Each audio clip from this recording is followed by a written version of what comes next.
So I'll look at the queue to see if anybody is hoping to speak. I'll first call on Councilmember Wonsley. Thank you, Chair Chavez. I just want to thank everyone who came today.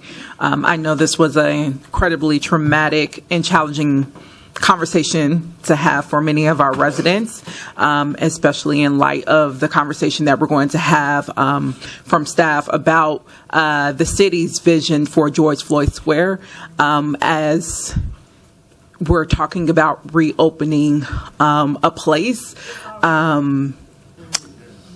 Already open. Right. and yet we still haven't dealt with the fact that we're still very much racist in this city. And I just want to also thank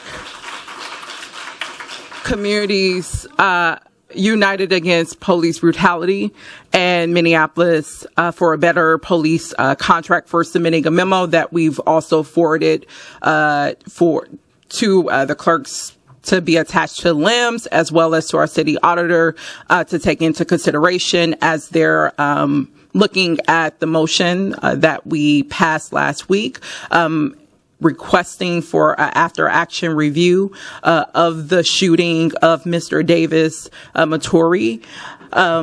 We are going to be following up with the city auditor to make sure that they give us an answer about their decision to take on an investigation independently and to take into consideration the concerns that was brought up by community members today. And we will absolutely keep you all updated on those points of inquiry that you pointed out. And I just want to let at least the public know that I know my office and a number of my colleagues are committed to continuing to work with community members to get a full understanding of how not just MPD, but the mayor's office, because I want to remind the public, and this keeps getting lost in the sauce somehow, is the mayor that oversees MPD. That is the boss. It is also the mayor's office that oversees the Office of Community Safety, or the Commissioner Barnett, the highest paid city employee here.